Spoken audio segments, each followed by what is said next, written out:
Só a tua dor me acalenta, pelo temor que te atormenta, que vem do sonho que eu não tenho mais. Vivo nas ruas que os anjos não frequentam, no centro que tomei de assalto, na periferia ou no morro alto. Saio dos becos do pó maravilha, na intenção de invadir as tuas ilhas, e como se executa uma valsa, demonstrar o quanto a tua segurança é falsa. Minha voz, calibre 48, certeira, grita balas de revolta derradeira, sem se importar com quem a escuta, filho do príncipe ou da outra. Sem encanto, sem graça, deito nos braços da fumaça, acordo nos bancos da praça, nos cantos da desgraça. Meus heróis morreram de overdose de verdade, ou no meio da guerra pela pacificação da comunidade. Numa invisibilidade escancarada, berra a cantoria desencantada, surgindo em cada esquina a pedir trocado para gente fina. Sou número, menino homem ou mulher menina, nas notícias que querem maioridade repentina. Não sou bicho, sou gente, isto é patente. Menor problema sem história inteira. Problema maior, notícia costumeira. Virei manchete de página primeira. Sou 0 e sou 1000. Sou um sobrinho sem tio. Sou filho de não sei quem. A caminho de ser Zé Ninguém. Pareço mesmo de outro universo. Distante, mas tão perto de te ser. Sou o inverso do todo. Eu sou parte do todo, eu sou você. Então, na linha de Alba, eu não sei cantar, eu declamo, para que a gente possa se lembrar, como eu sempre costumo dizer. Eu sou promotor de justiça há 23 anos e passei a me dedicar à área da infância, iniciando nesses caminhos de tentar fazer os direitos humanos de direitos de crianças e adolescentes acontecerem há 21 anos.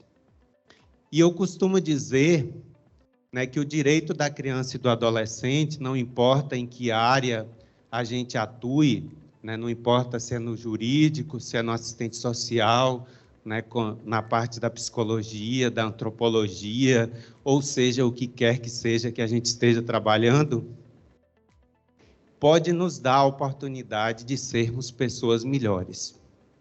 Então, não só a gente fazer a vida dos outros melhor, mas a própria nossa vida, quando a gente começa a entender qual é o sentido do direito da criança e do adolescente, que não é um conglomerado de leis, que foram criadas apenas pelo Congresso Nacional, mas que é a oportunidade, de acordo com o sistema o microsistema do ECA, de nos fazer entender o que é trabalhar com o outro, diferente das outras áreas de atuação, em que a gente se volta mais, como na área do direito penal, com o viés da punição.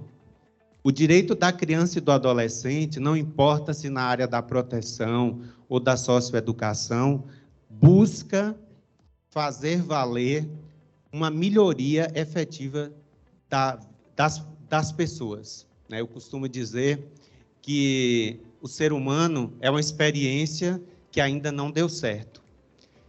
E trabalhar com o direito da criança e do adolescente nos faz pensar que a gente pode pensar que a próxima geração pode dar mais certo do que nós. Quando a gente pensa que o direito da criança e do adolescente é um direito que nós precisamos trabalhar, efetivando o desafio de a gente deixar de ser uma ilha e trabalhar na intersetorialidade. Quando a gente começa a pensar e se despir das nossas vaidades e pensar que os nossos conhecimentos isolados não servirão para resolver o problema. Não é que a intersetorialidade não exista nas outras áreas do direito, mas é uma responsabilidade muito grande a gente pensar em trabalhar juntos com alguém que está em desenvolvimento. Quando a gente pensa que um dos um dos preceitos mais interessantes é a gente pensar que nós estamos trabalhando com pessoas que estão se desenvolvendo, ou seja, que têm mais potencialidade para que a gente possa obter essa mudança que a gente pretende no mundo. Porque nós, adultos, somos arrogantes, né, por termos vivido tanto tempo incrustados naquilo que nos ensinaram, a gente tem receio de mudar. A criança e o adolescente, eles estão mais abertos para essa experiência de fazer o diferente.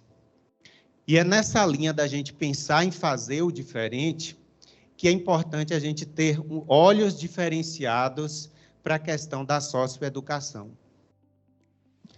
Como eu disse a vocês, eu trabalho há 21 anos, né, com a temática da infância, mas eu sempre fui mais simpático à questão da área protetiva. Não sei se é porque ela nos emociona mais, né? Porque a gente pensa na criança vítima, né? na tentativa de mudar aquela pessoa que nada fez para aquela situação em que ela está. E a gente ainda tem um viés de entender que o adolescente merece aquilo que ele está passando, porque, afinal de contas, ele fez um ato infracional. A gente ainda tem um viés muito voltado para a questão do punitivo, como a gente pensa no direito penal do adulto. Só que existe uma diferença essencial de nós trabalharmos a questão socioeducativa.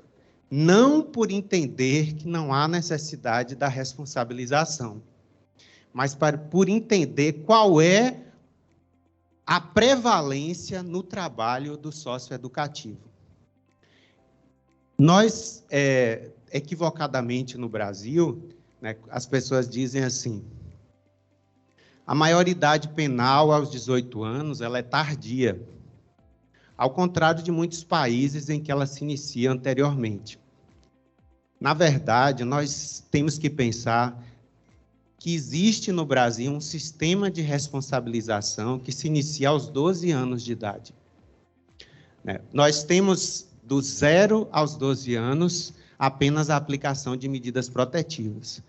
Mas dos 12 aos 18 anos, nós temos um sistema de responsabilização, em que pese esse sistema de responsabilização tenha um olhar menos voltado para a punição e mais voltado para a possibilidade de oferecer àquele indivíduo, né, um mundo diferente daquele em que ele se encontra. Né? Uma possibilidade da gente fazer uma revalorização da vida daquela pessoa que está envolvida no ato ilícito. E isso existe não porque os adolescentes são coitadinhos, mas porque eles são mais propensos a modificar o seu comportamento do que os adultos, exatamente por eles serem pessoas em desenvolvimento. E nós nos esquecemos disso porque nós focamos muito mais no fato do que no indivíduo. E essa é a principal diferença do direito da criança e do adolescente na área infracional, do direito infracional para o direito penal. Toda a legislação trabalha no sentido de que nós precisamos ter os olhos voltados para o sujeito que praticou o fato dentro do direito da criança e do adolescente, ao contrário do direito penal, que é muito mais voltado para o fato em si, para o objeto. Tanto que a lei diz, quanto ao direito penal, pena de X a tantos anos. Então, não importa quem é que tenha praticado, ele vai receber aquela pena mínima. E aquela pena mínima vai progredindo de acordo com a gravidade do fato. Leva em consideração também a circunstância do indivíduo, mas não é o predominante. Já na área do direito da criança e do adolescente, na área infracional, o principal é nos voltarmos para quem é o sujeito. Inclusive, nós podemos, para fatos similares, aplicarmos medidas infracionais diferentes. E é essa a grande diferenciação que nos faz pensar Se nós precisamos, dentro do direito infracional, conhecer muito mais o sujeito do que o fato, não há como nós trabalharmos com a questão socioeducativa sem envolver o indivíduo que é sujeito daquele processo. Então, enquanto nós não entendermos isso, o direito infracional ele não vai surtir o pretendido pelo Estatuto da Criança e do Adolescente. Quando eu falo o pretendido pelo Estatuto da Criança e do Adolescente, eu não estou falando só pela lei, mas pelo sistema que se trabalhou para que fosse concebido o direito como ele está hoje, que não foi uma lei formada apenas por deputados, né? Foi uma lei trabalhada por estudiosos de todas as áreas, né? Voltada a uma concepção que vinha sendo construída desde a Convenção dos Direitos da Criança e do Adolescente e que não se limita apenas ao Estatuto da Criança e do Adolescente.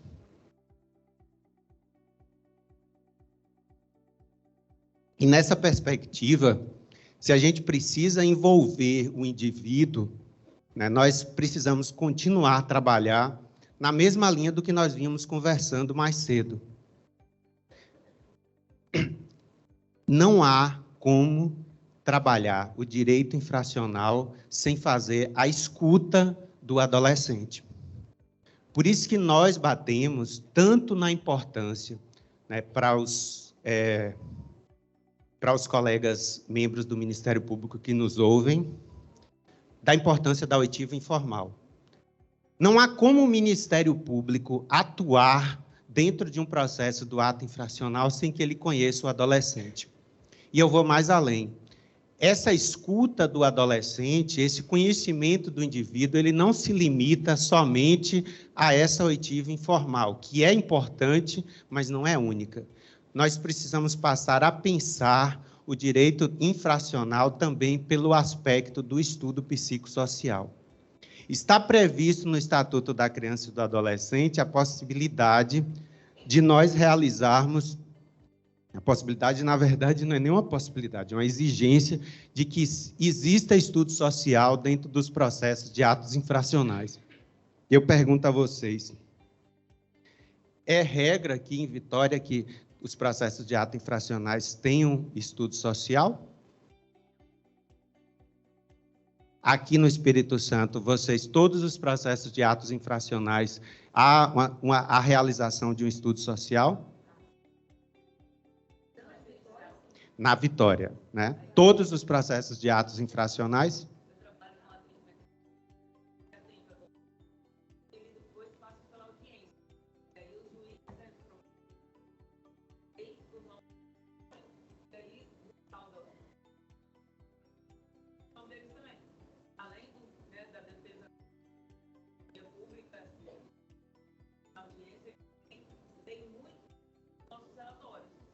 Gente, pois eu pensei que isso não existisse, porque lá na Bahia isso não existe, não. Né? Mas aqui vocês são mais adiantados, né? Vocês já tiraram até vocês já fazem até a muqueca sem o dendê, né? Então vocês já estão em outro patamar já, né? Pois é, o que é mais raro de existir é um processo o que a gente... em toda a minha vida, acho que eu só vi um processo de ato infracional em que haja estudo social. O menino praticou, e nesse caso fui eu, inclusive, que fiz questão de requerer. O menino tinha praticado um assalto com arma, né? E assim, ele tinha um histórico de vida nada a ver com o crime. Não entendi até hoje como que esse menino se envolveu nesta situação.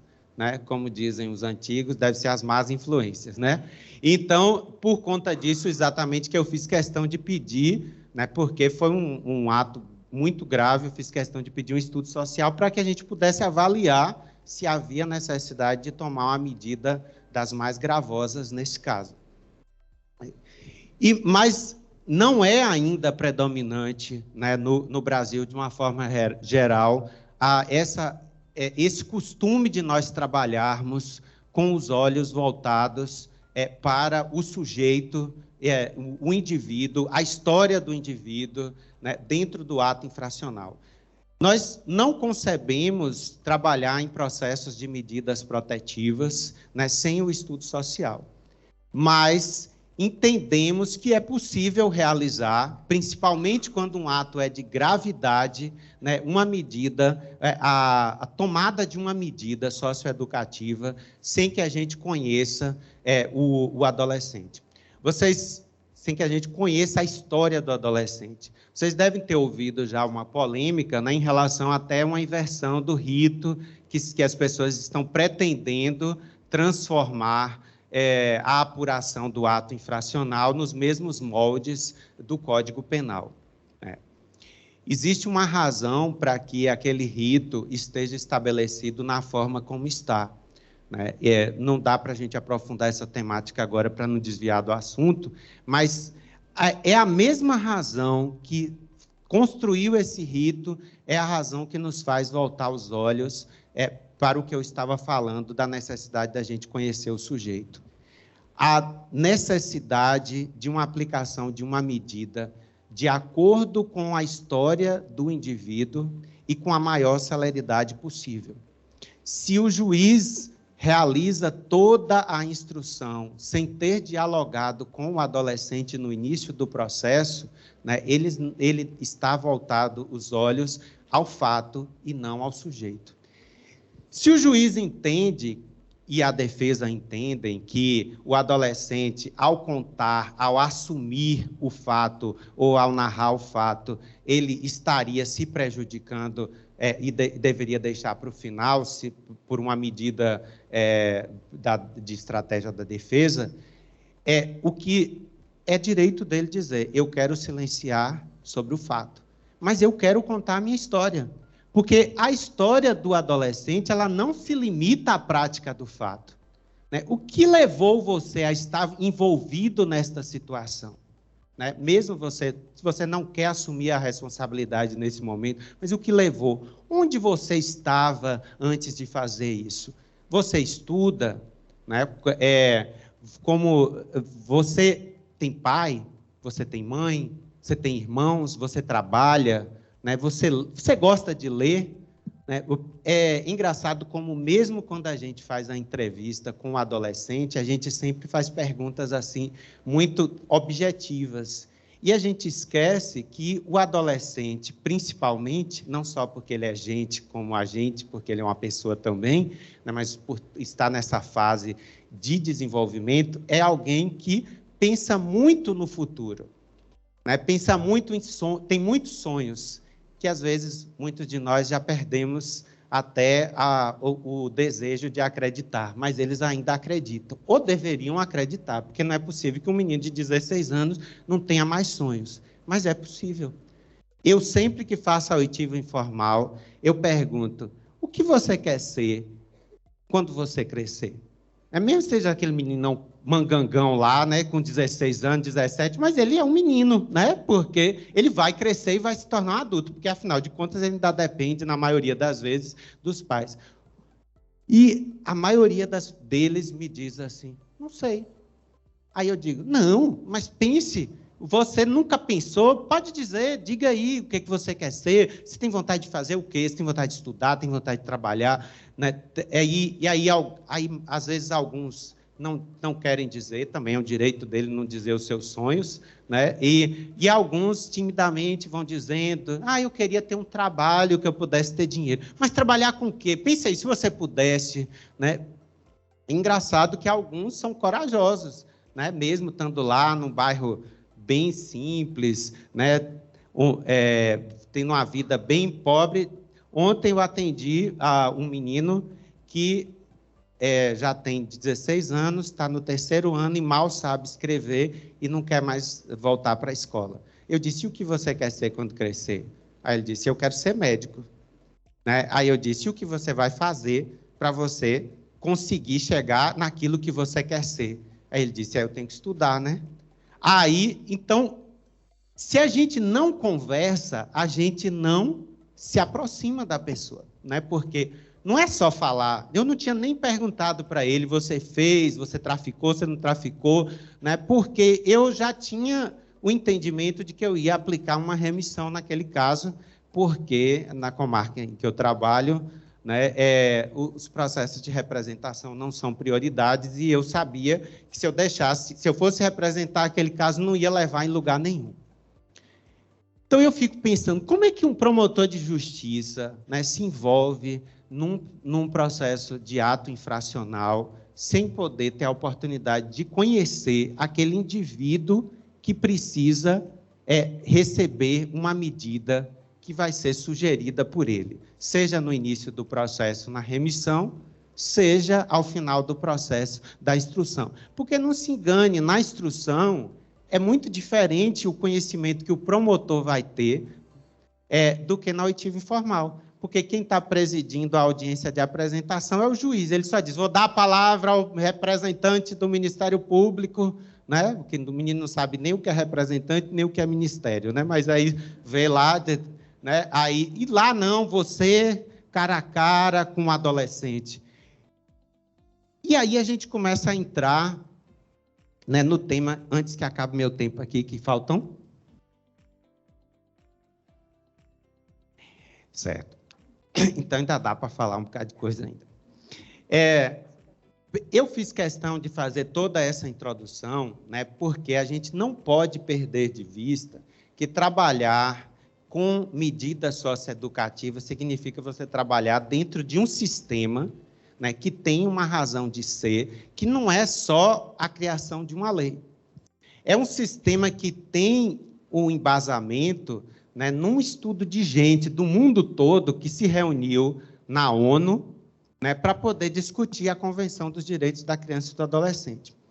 Quer ver outra coisa que a gente precisa ter vergonha, e eu tive, né, e agora não tenho mais, é dizer assim, como é que a gente trabalha com o direito da criança e do adolescente? Nunca se deu ao trabalho de ler a Convenção dos Direitos da Criança e do Adolescente.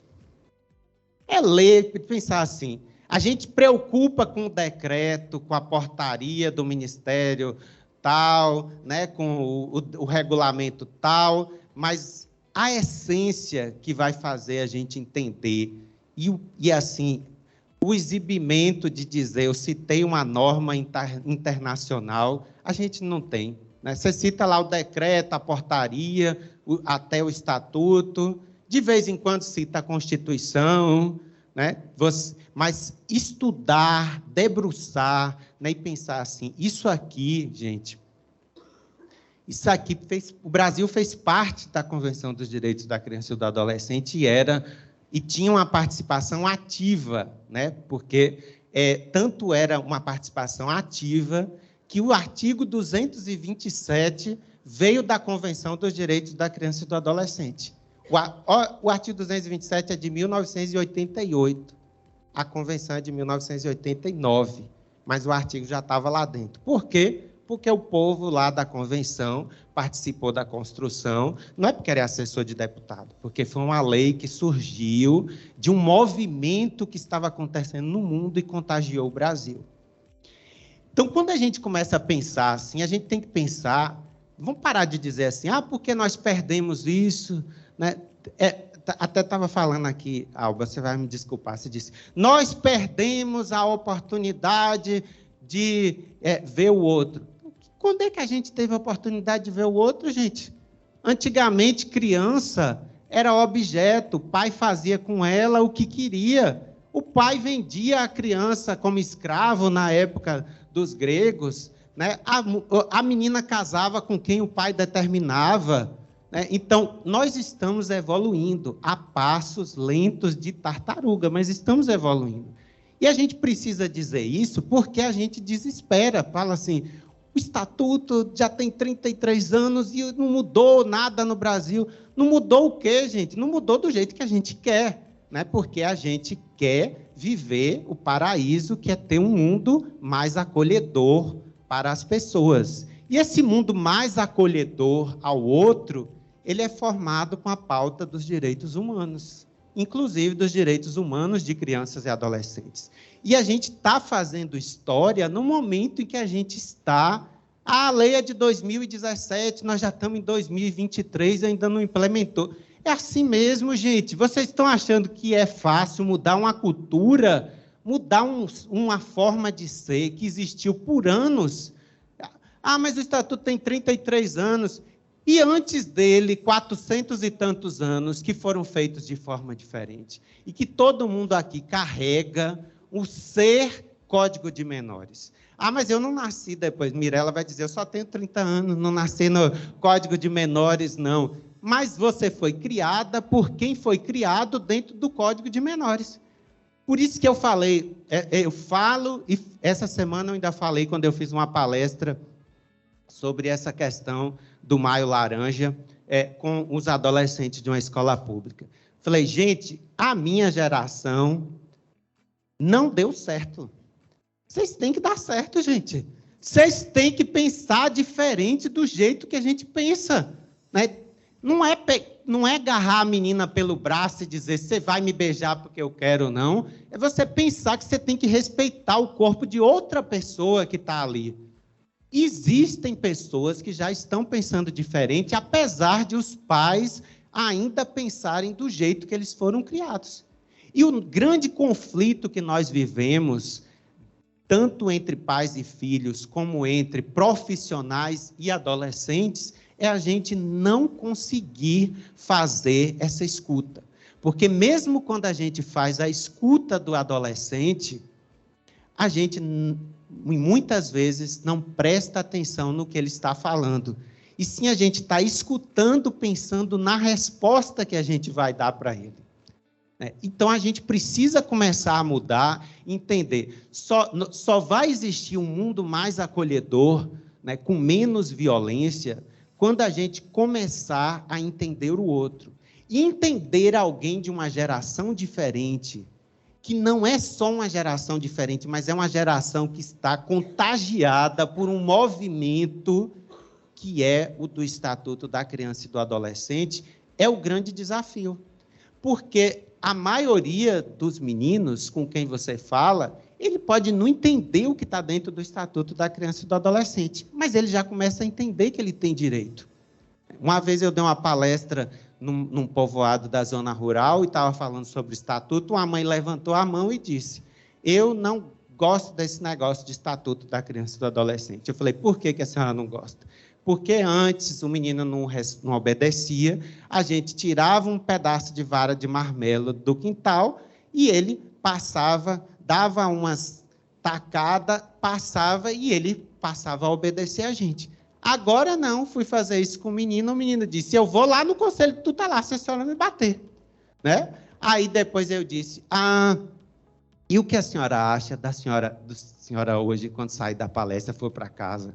Seu marido chegar para almoçar e o que a senhora fez rapidinho, porque estava aqui na palestra, não é do agrado dele. E ele lhe desse uns tapas na fuça e a senhora caísse no chão porque ele não está do agrado. Aí não, eu falei, aí não, porque quem apanhou agora é a senhora, né? Porque aí a senhora já chama a Lei Maria da Penha, né, para poder invocar a sua defesa. Então, o que a gente tem que pensar, o mais interessante dessa história que eu contei é que o menino invocou o Conselho Tutelar, entendendo o Conselho Tutelar mais do que muitos professores. Porque tem gente que quer chamar o Conselho Tutelar para dar jeito no menino, né? Porque acha que o Conselho Tutelar é o policial do adolescente. Então, se o adolescente está entendendo mais do que o professor, eu fico feliz. Porque o professor já é da geração passada, o menino é do próximo. Quando ele for professor, eu espero que ele não seja como a mãe dele, né, que achou que as coisas só valem quando ele está no outro patamar. E essa alteração, né, que vai se dar, né, a gente precisa pensar, né, que nós estamos participando de um movimento de consolidação de direitos humanos. Então, se a gente não avança na velocidade em que nós nos encontramos, pelo menos a gente tem que ser resistente para que a gente não retroceda. Então, se sinta feliz, porque você está participando de uma geração, você não vai gozar os frutos do mundo que você está, mas você está participando e se purificando, né, se libertando do Código de Menores. Porque eu costumo dizer, a gente, mesmo a gente que trabalha o tempo todo dentro do direito da criança e do adolescente, a gente tem que, de vez em quando, parar e pensar, como disse Hannah Arendt, a filósofa judia. E quem já me ouviu falar numa palestra, vai ouvir de novo, e se me ouvir de novo, vai ouvir outra vez, e se não gostar de ouvir, não assiste a minha próxima palestra, porque eu vou dizer várias vezes essa frase, porque, para mim, é a grande essência da gente ser defensor de direitos humanos nessa geração. Trata-se apenas de refletirmos sobre aquilo que estamos fazendo, porque nós fomos criados na cultura do Código de Menores. Então, nós tendemos a repetir o comportamento do Código de Menores. Se o sistema socioeducativo ainda não funciona, é porque ainda tem muita gente que não se purificou da filosofia do Código de Menores. Doutor Seja Miller, porque... Mais 12 minutinhos. 12? Tá certo. Bota aí, por favor, Davidson, aquela frase que eu botei aí, se é que chegou aí.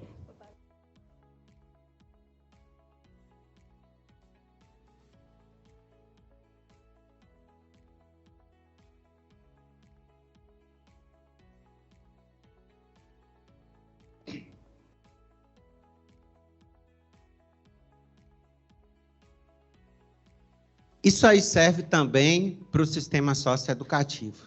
As pessoas vivem invocando, né, o Código Penal, o retorno do Código Penal, né, a abolição do sistema socioeducativo, por entender que o sistema socioeducativo não funcionou. Não funcionou porque nós ainda não conseguimos implantá-lo de todo. Existem duas questões muito importantes dentro do direito da infância e da adolescência, em especial dentro do sistema socioeducativo. Uma é a dificuldade de interpretação. As pessoas, quando interpretam o direito da criança e do adolescente, ainda têm os olhos voltados para o Código de Menores.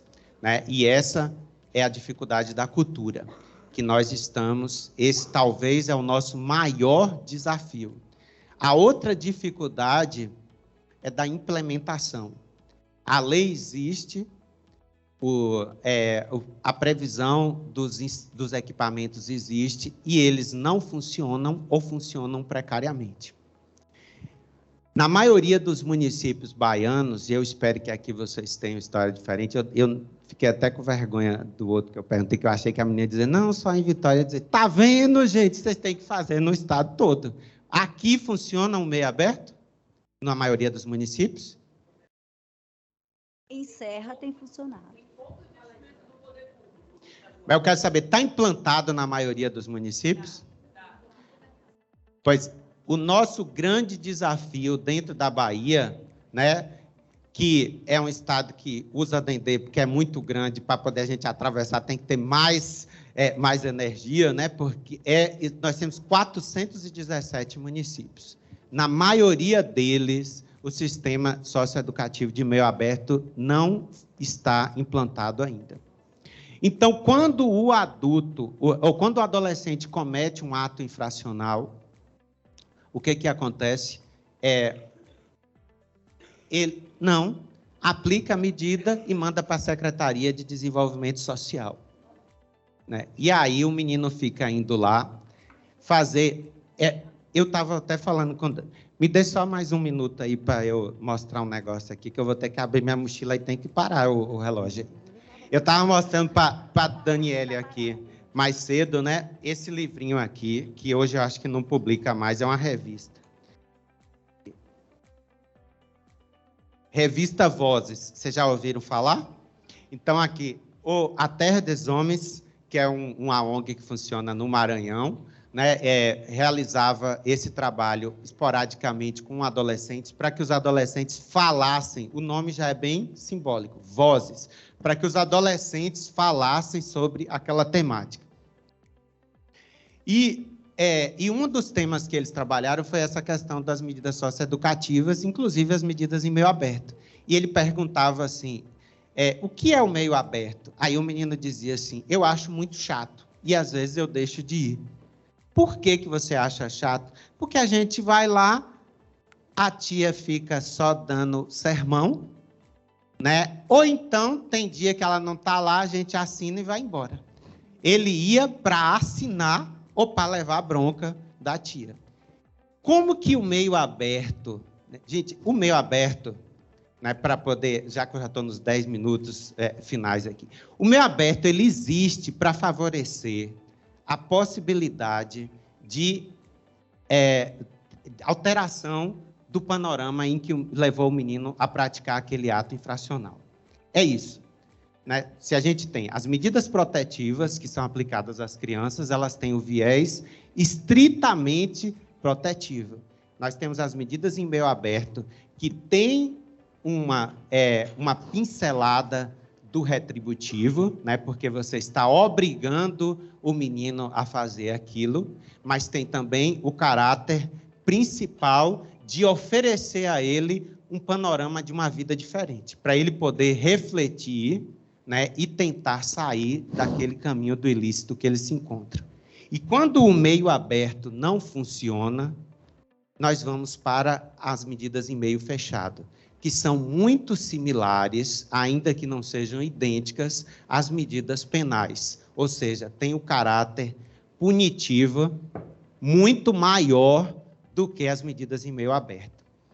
Então, se eu penso em trabalhar com socioeducação, como o nome está falando, significa que eu preciso ter uma oportunidade, oferecer ao menino uma oportunidade dele entender, né, como dizia Paulo Freire, que ele não está fadado a repetir o caminho em que a família dele se encontrava, ou em que ele estava antes de ser chamado pela justiça.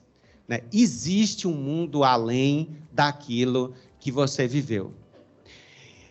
Se eu trabalho meio aberto, obrigando o adolescente a ficar só ouvindo o que eu falo como profissional, e esse recado vai principalmente para vocês que trabalham como técnicos do meio aberto.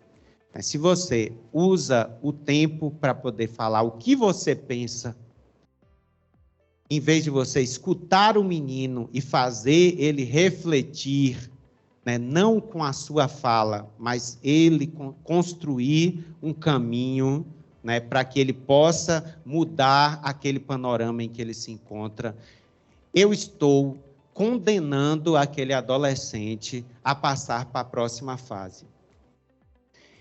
Uma das grandes tristezas do direito infracional para mim é porque nós trabalhamos com o adolescente e quase sempre não sentimos o resultado, né? Seja porque o meio aberto não funciona, né? Seja porque o adolescente vai para a internação e às vezes volta mais escolado do que ele foi, porque afinal de contas é também um local que ele vai ter contato com pessoas que praticaram atos violentos, ou então acontece como na comarca em que eu trabalho. A maioria das sentenças que eu vejo em processo de ato infracional é porque, pela lei do SINASE, ele já praticou um ato como adulto, então o juiz entende que não adianta nem levar à frente aquele processo, ou então a situação mais trágica, o menino deixa de existir, né? E que porque não sei como é essa história aqui, porque tudo em Vitória é diferente. Estou achando que Vitória é prima de Curitiba, porque lá no meu estado, a maioria dos atos infracionais que envolvem adolescente são situações de tráfico de droga. Aqui é diferente?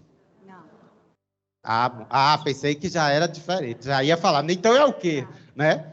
Então, qual é a tendência? Inclusive, esse livro aqui que eu estava falando é de 2016, né? E ele dizia assim, um dos fatos que mais nos marcou é porque os adolescentes têm a plena consciência de que do poder do crime organizado. Veja só, o poder do crime organizado. Então, o que a gente vai fazer para demonstrar... Já está quase levantando para poder falar. O que a gente vai fazer para demonstrar para os adolescentes que o único poder que existe não é o do crime organizado e que existe uma possibilidade, né, de ele encontrar um novo caminho, né, que não seja o de se entregar ao ato ilícito que está sendo ali praticado. Então, na verdade, a minha fala, e agora eu já encerrei, a minha fala não é o que está escrito aí no título, não, porque eu estava falando com Daniele aqui. Olha, Daniele, esse título aqui, nós vamos nos rebelar e não vamos fazer. A minha fala era de provocação para que vocês adentrassem no tema, né, com os olhos voltados, que não é um serviço, né, apenas de mera responsabilização do adolescente, ainda que seja, porque a responsabilização faz parte do processo, mas é um serviço em que a gente tem a pretensão de oferecer ao adolescente, né, um caminho diverso daquele em que ele se encontra. E não tem como a gente pensar em responsabilização apenas o adolescente indo assinar e levando bronca. Isso ele já levou a vida toda. Inclusive, a maioria das vezes, ele diz aqui, minha família falava que não ia dar certo, minha família dizia... Quer dizer, o menino já ouviu isso, né? E não funcionou. Né? É a gente oferecer. E é esse o desafio. E eu espero que Daniele possa apresentar alternativas de resposta a vocês, porque o meu tempo já acabou e eu não tenho mais como seguir adiante.